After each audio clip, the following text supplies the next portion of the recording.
Bismillahir Rahmanir Rahim. I'm going to start in the name of God. Alhamdulillah. Wassalatu wassalamu ala Rasulillah.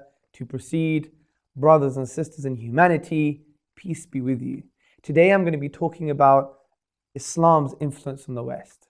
The reason I'm talking about this because it's very important to see that Islam is not just an alien tradition and is the boogeyman or is something different and not part of our civilization or culture.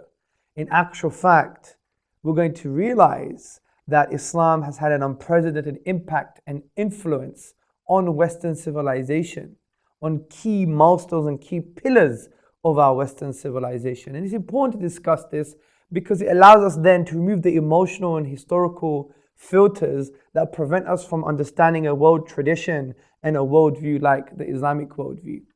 So I'm going to be talking about three things: scientific progress, presumption of innocence, and tolerance. Let's go straight to scientific progress. Now, it's well known in Western academic history that essentially Islam has had an unprecedented impact and influence on science and progress. Now, we know this, for example, when we look into Islamic Spain. When Muslims took over Islamic Spain, they created what you would call a convivencia. A convivencia basically means a coexistence. And there was a coexistence between Jews, Christians, Muslims, and other peoples. And there was the correct, tranquil environment that facilitated people looking into the interconnecting principles of nature.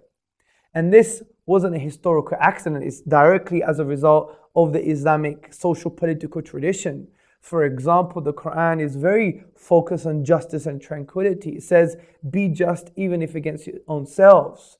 Do not let the hatred of others make you swerve from justice. Be just what's closer to your duty. God says 3 times in the Quran, in the book of the Muslims, God loves the just. The Prophet Muhammad, upon whom be peace, said, whoever harms a non-Muslim under our protection is equivalent of harming the Prophet himself. Also, we know that the Prophet Muhammad, upon whom be peace, said, be conscious of oppression and injustice, for it's going to be darkness on the day of judgment. The Prophet Muhammad, upon whom be peace, also said, there is no harming and no reciprocating of harm. And we have an array and a myriad of Quranic and prophetic traditions that are social political in nature and were implemented in Islamic Spain and created that needed environment, that tranquil environment, so human beings, Muslim and non-Muslim, could look into the interconnecting principles of nature. And this is exactly what happened. This is why we had works on astronomy, on geology, on science, on mathematics, on physics, on most of the sciences, and including literature like prose and poetry. And this facilitated the Renaissance and the scientific revolution in the West. Professor Thomas Arnold, who's a historian and an Arabist, what did he say? He said something very profound. He said, if it wasn't for Muslim Spain, we wouldn't have the scientific revolution. We wouldn't have the Renaissance.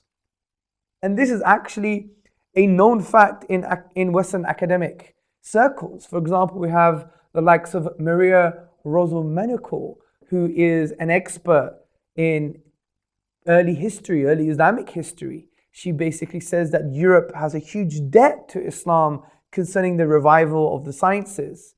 We have the likes of Robert Ruffo in The Making of Humanity. He also discusses that, we can't be unjust anymore to the Arabs, to the Muslims, because we owe them a lot because they revived the sciences and progressed what the Greeks first developed conceptually, and then practically the Muslims took it forward. So it's something very amazing what Islam did, because it wasn't just a historical accident. It's because of that tranquil environment that was created by the social political principles in the Quran and the prophetic traditions.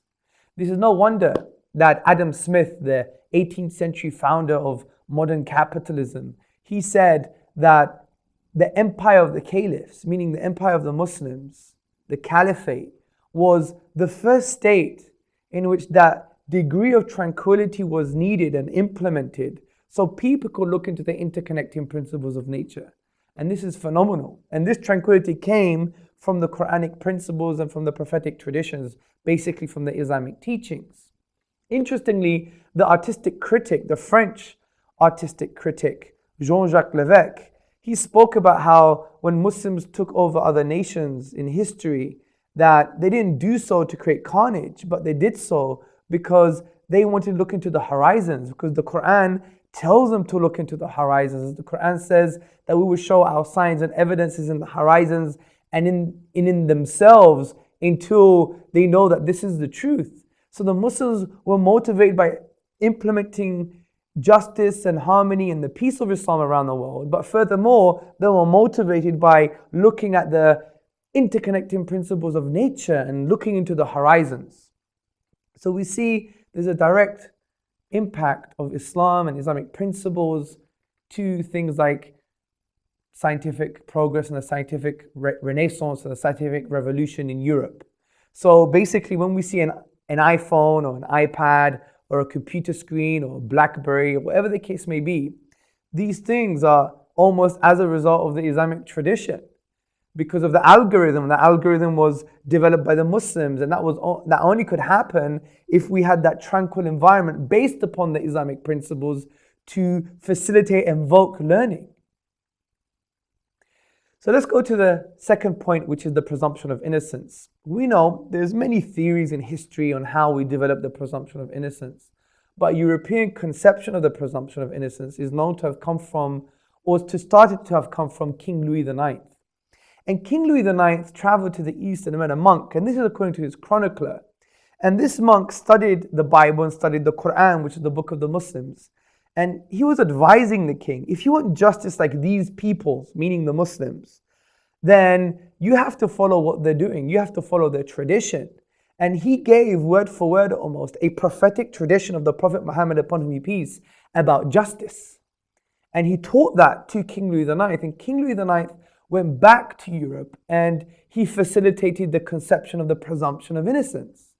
Now, this can be found in the academic essay that was published in 1980, I believe, by Marcel Boissard, and it's called On the Probable Influence of Islam on the Presumption of Innocence. So it shows that Islam had a direct effect concerning a very key legal principle in our tradition, which is the presumption of innocence. And interestingly, before that time, the only way people could be found innocent was if, when they were burnt alive, they survived.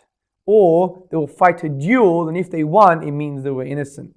So we see Islam has had a profound effect even on things like the presumption of innocence. The next and final point to show how Islam has heavily influenced the West and is part of our culture and civilization is actually tolerance. Now we know tolerance is throughout the Quran and the prophetic traditions. We know the Prophet Muhammad, upon whom be peace, he spoke at length concerning tolerance, as well as the Quran. It teaches to overlook and forgive. Also, it tells us that we were created from a single entity and we were created into different tribes and nations, that we should know one another, to know what makes us distinct. And by understanding what makes us distinct, then we could come together on these differences, because it is the very differences that cause the fear and anxiety. So if we learn about these differences, as the Quran is saying, know what makes you distinct, then we'll get to know one another and therefore facilitate something that's very positive. Also, we have to understand that our classical scholarship, based upon the Quran, the prophetic traditions, developed a model of tolerance and even a model for minorities. For example, the classical scholar Imam Qarafi, he states very key obligations that the Muslims have to the minorities if they live under an Islamic state or Muslim governance. And he says that you have to basically take care of their poor, feed them, provide clothing for them, ensure they are mentally healthy, physically healthy, and also if they are harmed, if Muslims are harmed by non-Muslims, to overlook and forgive. And it's something very special in our tradition, and we take pride of it. We take pride in it, having this tolerance and justice in Islam. And I would argue that Islam actually facilitated the European conception of tolerance, for instance. Now, if we look at Christopher Walker's book, Islam in the West, something is quite amazing. We read the influence of John Locke.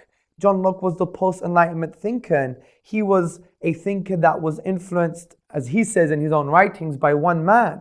And this man, he says, was Edward Pocock. And Edward Pocock was the first Orientalist at Oxford University, and he traveled to the East, and I would even argue he took manuscripts concerning tolerance in Arabic from the Islamic tradition and learned about how Islam facilitated the peaceful coexistence between different nations, just like we had in Spain, the convivencia, the coexistence. And he took it back and he was teaching people Islamic studies. And John Locke was heavily influenced by Edward Pocock. And John Locke, we know, is responsible for writing treatises on tolerance. He wrote a book called On Civil Governance, and his teachings influenced the founding fathers of America. So what is really interesting here is that when we read the works of John Locke, for example, when we read the works on civil governance, he describes the relationship between the sultan, the king, the governor, and those governed as a vicegerency. Now, to translate vicegerency in the Arabic language is simple. It's khilafa, which means the caliphate. So he was almost taking ideas from the Islamic political tradition about governance and about tolerance and putting it in his works that influenced Europe and influenced America. So this is quite amazing that Islam even had an influence on a key post-Enlightenment thinker like John Locke. There's much more. There's so much more to write about concerning Islamic history and Islamic values and how it changed the world and influenced the West. But these three things would suffice to help us remove the historical and emotional filters that prevent us from understanding Islam as part of our own civilization and our own culture. Thank you very much for listening. Peace be with you.